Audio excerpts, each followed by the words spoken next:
Welcome to the Thrive Show. My name is Kim O'Neill, and today I have with me Vicki Bradley. Vicki is a seasoned executive with 25 plus years experience in leading high-performing teams. As a mentor and coach for top executives, she discovered that most women were struggling to advance their careers due to underdeveloped soft skills and a lack of support. Today, as the founder and CEO of two of her own businesses, she works with a variety of other businesses to attract, retain, and advance women into senior leadership roles, focused on navigating the corporate environment and recharging their confidence. Welcome, Vicki. Oh, Kim, thanks for having me. I'm excited to be here. I'm excited to have you here. I love what you do. And so I want to just first start off by saying, as you've been empowering and coaching women into greater confidence so they can advance in the workplace, what have you noticed about their mindset when you first start working with them? Oh, that's a really good question. Well, typically, most of us come from a very fixed mindset. And we have that because it's predictable, it's comfortable, you don't have to, worry too much, and it's what you know. And so part of the movement when coaching is to help someone recognize what they don't know, right? Yeah. Where then do they move from that, from a fixed mindset to a growth mindset? So it's really about how do we move from predictability and comfort zone to possibility. And so your brain is like a muscle, right? And if you don't exercise that muscle all the time, it gets kind of flabby or sluggish. And so when you exercise it, it's really about thinking about all the different ways that you might be able to approach a situation and looking at challenges as opportunity, right? It's easy to say, oh my gosh, this horrible thing has happened, but it's like, why did that happen? And then how do we shift our perspective and our thinking about it so that we can learn and grow from it? Absolutely. Well, I know that changing habits, especially mindset habits that no one else can see but the individual, it can be challenging for a person, especially when they're first starting to make that shift. Yeah. What are some everyday situations a professional woman may find herself in that could also become easy opportunities to practice shifting into that growth mindset? Yeah, that's a really good one, actually. So what happens typically is we get into this belief system, right? So that's that little voice that we hear ourselves saying, oh, you shouldn't do that. Oh, don't speak up. Because we've been taught, we've been conditioned to play nice, to not say things. And so what I really work with my clients on is how to have that courage to take the risk, to speak up.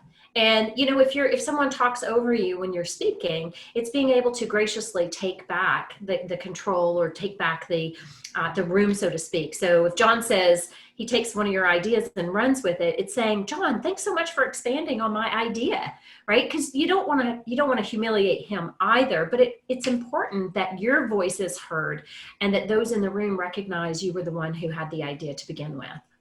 Ooh, that is such a great tip. I love that. You talk about what ifs, and tell us more about that. How does that play a role in all of this? Well, it's interesting because when I was an executive myself, of course, I had lots of practice of people challenging, your thinking, and so I just started doing what if, right? Like, let's just pretend. What if we had a magic wand and we could do whatever? What do you think might happen? And so what I've learned to do is incorporate that actually in my coaching. So when clients push back and say, how can I ever go on stage and do this presentation? There's going to be thousands of people there. So I play this game with them called the What If Game Changer, where it's like, well, what if you go on stage and then the audience is so riveted by your conversation, you're inundated with everybody coming up to you afterwards? Or what if this actually lands you a TED Talk? Or what if this lands you your next big career move? Because if you don't try, you're never going to know, right? So it's finding that courage. And so what I like to do is teach people how to shift your thinking and think about the many possibilities that could happen. I would love if you would just elaborate on one of those scenarios. Can you think of a time when you had a client who was so maybe cautious, holding back because they were scared about transitioning into something that would require some courage? Yes, and then absolutely. What was the outcome when they did So that? I'll give you a recent one, actually. So I had a client who she is currently in a great role, but has felt like she's outgrown that role. and she's been interviewing. And so part of our coaching was to help her create her strategy, right? Her life strategy and her career strategy. And so she started doing these interviews and she wasn't getting anywhere and she kept getting declined. And so I said to her, let's do a mock interview and just walk through like what might happen, right? And so what I learned in this is she was playing super safe and she was very programmed in her responses. So I played the what if game changer with her, and it's like, well, what if you just show up how you talk to me? What if you just start, really? And she was like, well, won't they think I'm unprofessional? And I said, wow, why would you think you're unprofessional? You're highly articulate. You're brilliant. You've got your MBA. You've got all this amazing work experience. So at the essence of it, Kim, it was her confidence was lacking. And so we started really practicing how to help her show up authentically as to how she is and have conversations. Because when you're in an interview, that's really about bringing out the best of you so that they can see you as a whole person. Oh, I love that story. Thank you for sharing that. That was wonderful. Well, I know you have more tips that can help a female build their confidence. Will you share some of those with us now? Absolutely. I think one of the things I find that women do a lot is we don't say yes to enough of the things that we want to do. And we feel like we're obligated for, whether it's family or work or whatever. So it is making sure you're carving out that time and saying yes and being very conscious of saying yes to things.